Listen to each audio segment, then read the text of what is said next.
আমি doctor Subhashis Saha, paediatric surgeon, Manipal হাসপাতালে। তো আজকে আমরা যে বিষয় নিয়ে আলোচনা করব তাকে বলা হয় ফাইমোসিস। খুব কমন একটা রোগ। অনেক সময় বাবা মারা নিয়ে আসেন বাচ্চাদেরকে, কেন না আমাদের ইউরিনের জায়গার সামনে স্কিনটা মুভ করছে না। তো এটা নিয়ে কি সত্যিই চিন্তার ব্যাপার আছে? চিন্তার আছে, আবার নেই। কেমন? সাধারণভাবে যে কোনো সদ্যজাত শিশু, পুরুষ শিশু, তার কিন্তু স্কিনটা মুভ করার কথা নয়, তার স্কিনটা ফিক্সড থাকে। তাহলে কি করে ওটা মুভ হয়? এটা নেচার, প্রকৃতি নিজে নিজেই এটাকে স্কিন থেকে একটা প্লেন তৈরি হয়, একটা জায়গা তৈরি হয় যে আস্তে আস্তে আস্তে স্কিনটা নিজে নিজেই খুলে যায়। এর জন্য কোনো হিরোইক্স দরকার নেই, টানাটানি করা, যেটা অনেক সময় যারা কেয়ার গিভার তারা বলেন যে একটু টানুন, একটু তেল দিন, একটু লুব্রিকেট করুন, কিচ্ছু নয়। এবং যেটা সবচেয়ে বড় ভুল, আমি উইথ ডিউ রেসপেক্ট বলতে চাই, যারা খুব সিনিয়র পিডিয়াট্রিশিয়ান, কারণ এক সময় এটা একটা ধারণা ছিল, এটা পড়ানো হতো, শেখানো হতো, যেটা ভুল। সেটা হচ্ছে জোর করে কোনোদিন টেনে দিতে নেই। আমাদের কাছে বহু শিশুরা আছে যাদের ছোটবেলা পিডিয়াট্রিশিয়ানরা জোর করে ওটা টেনে দিয়েছিল চেম্বারে। জোর করে টেনে দিতে গেলে যেটা প্রবলেম হয়, ওখানে মাল্টিপল টিয়ার হয়ে যায়, ছিঁড়ে যায়। ছিঁড়ে গিয়ে আমাদের নিয়ম হচ্ছে শরীরে যে কোনো কাটা কাটা জায়গা হিলস উইথ ফাইব্রোসিস। তার মানে যতগুলো জায়গায় ছিঁড়ে গেল, সবগুলো জায়গায় আরো ছোট হয়ে গেল, আরো সংকুচিত হয়ে গেল, মানে তাকে আমাকে অপারেশন করতেই হবে। তাহলে মোদ্দা কথা কি দাঁড়ালো ফাইমোসিসে? সেটা বেশিরভাগ ক্ষেত্রে 90% ক্ষেত্রে যারা আমাদের কাছে ফাইমোসিস নিয়ে আসে, সেটাকে আমরা বলি ফিজিওলজিক্যাল ফাইমোসিস। মানে সেটা এমনি জুড়ে আছে, নেচার নিজেই তাকে ঠিক করে দেবে। আমরা 3 বছর, 4 বছর, 5 বছর অব্দি অপেক্ষা করতে পারি, হুড়োহুড়ির কিছু নেই। ওটা নিজে নিজেই খুলে যাবে, নিজে নিজেই যত হরমোনাল অ্যাক্টিভিটিস শুরু হবে ওটা স্লাইড করে যাবে। তাহলে কখন আমাদের চিন্তা করতে হবে? খুব ক্লিয়ার 3-4টে বিষয়, 3-4টে সিমটম আছে যেটাতে আমাদের ভাবতে হবে যে আমরা চিকিৎসা অ্যাক্টিভলি করব। এক হচ্ছে, আমার বাচ্চার বারে বারে ইউরিনে ইনফেকশন হচ্ছে। বারে বারে ইউরিনে ইনফেকশন হওয়ার কমনেস্ট কারণ হচ্ছে ফাইমোসিস। তাহলে আমাকে অ্যাক্টিভলি ফাইমোসিসটাকে দূর করার চেষ্টা করতে হবে। আমরা দূর করার চেষ্টা কি করে করি? এখানেও আরেকটা 90%-এর রুল আছে। আমাদের কাছে যত বাচ্চা আসে যাদেরকে চিকিৎসা করতে হয়, তাদের 90% বাচ্চা কিন্তু ওখানে যদি অল্প করে হালকা কিছু স্পেশাল অয়েন্টমেন্ট আছে, আমরা যদি অয়েন্টমেন্টটা রেগুলার বেসিসে লাগাই 1.5-2 মাস, তাহলেই কিন্তু এটা সম্পূর্ণ সাবলীল হয়ে যায়, সম্পূর্ণ কিন্তু ফ্রি হয়ে যায়। সার্জারির প্রয়োজন কিন্তু নেই। মেজরিটি ক্ষেত্রে ফাইমোসিসের ক্ষেত্রে সার্জারির কোনো ভূমিকা নেই। কিন্তু দেখা যায় যে প্রচুর বাচ্চার ফাইমোসিস মানেই অপারেশন হচ্ছে। এইটাও ঠিক নয়। মেজরিটি ক্ষেত্রে কিন্তু আপনি যদি সময় মতো যদি সজাগ হন, তাহলে কিন্তু অপারেশনের মলমের মাধ্যমেই ফাইমোসিসকে কিওর করা যায়। দ্বিতীয়, কখন আপনাকে চিন্তিত হতে হবে? যদি দেখেন স্কিনটা ডিসকালার্ড হয়ে গেছে। সাধারণভাবে যত বাচ্চারা আমাদের কাছে আসে, বেশিরভাগেরই স্কিনটা নর্মাল স্কিনের কালার।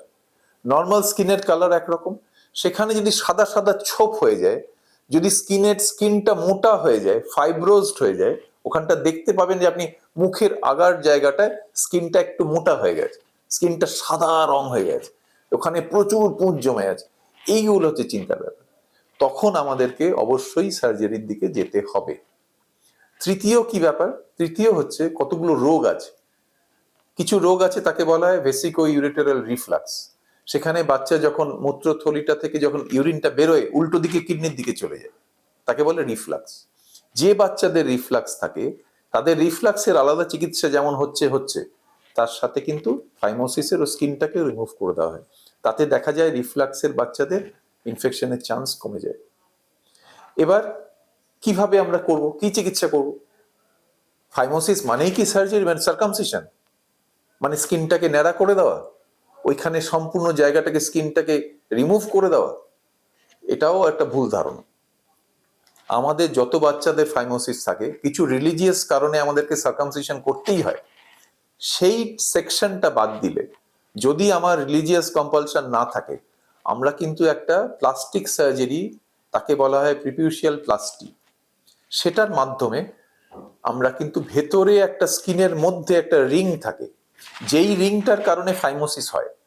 ফাইমোসিসে গোটা স্কিনের কোনো দোষ নেই। একটা আউটার লেয়ার অফ স্কিন আছে, একটা ইনার লেয়ার অফ স্কিন আছে। ইনার লেয়ার অফ স্কিনে একটা রিং থাকে, একটা কনস্ট্রিকশন থাকে। সেই কনস্ট্রিকশনের কারণে বাইরের স্কিনটাকেও টানা যায় না। এবার আমরা যদি প্লাস্টিক সার্জারি করে ভেতরের কনস্ট্রিকশনটাকে সুন্দর করে ওয়াইড করে দিতে পারি, তাহলে আমার সাপও মরলো না, মানে মরলো লাঠিও ভাঙলো না। মানেটা কি, আমার ইজিলি ফ্রি হয়ে গেল। কিন্তু দেখে মনে হবে আমি অপারেশন করলাম, পরের দিন কেউ যদি বাইরের লোক দেখে বলবে "আরে, কিছুই তো হয়নি, অপারেশন তো হয়নি, যথাপূর্বং তথাপরং", মানে এক্স্যাক্টলি একই রকম দেখতে থাকে। মানে cosmetically this is more acceptable. আমার দেখে মনে হবে কোনো অপারেশন হয়নি, বাচ্চার মানসিক কোনো অবসাদ হবে না যে আমার অ্যাপিয়ারেন্স চেঞ্জ হয়ে গেল। এইটাকে বলা হয় প্রিপিউশিয়াল প্লাস্টি। আমাদের কিন্তু যে কজন বাচ্চার সার্জারি লাগে তাদের 80% ক্ষেত্রে আমরা প্রিপিউশিয়াল প্লাস্টমির মাধ্যমেই জিনিসটাকে সলভ করতে পারি। সার্কামসিশন কিন্তু আজকাল মেজরিটি বাচ্চার লাগে না। এবার প্রশ্ন হচ্ছে যে বারবার ইউরিনারি ট্র্যাক্ট ইনফেকশন হচ্ছে কিন্তু ফাইমোসিস নেই, এরকম একটা সিচুয়েশন হতে পারে যে বারে বারে বারে বারে বাচ্চার ইউরিনারি ট্র্যাক্ট ইনফেকশন হচ্ছে, মেল চাইল্ড, কিন্তু ফাইমোসিস নেই, স্কিনটা খুলছে একটু একটু। ওখানে কিন্তু আমরা কোনো রকম মলম টলম চেষ্টা করি না। যার বারে বারে ইউরিনারি ইনফেকশন হচ্ছে সেটাই একটা ইন্ডিকেশন। সেক্ষেত্রে সার্কামসিশন করে দেওয়াটা হচ্ছে একটা লাইফ সেভিং প্রসিডিওর এবং ভীষণ হেল্পফুল। অতএব ফাইমোসিস নিয়ে এত কনফিউশন কিচ্ছু নয়। আমি আবার সাম আপ করছি 3টে পয়েন্টে। মেজরিটি ফাইমোসিস হচ্ছে নর্মাল রোগ নয়, নিজে নিজে ঠিক হয়ে যায়।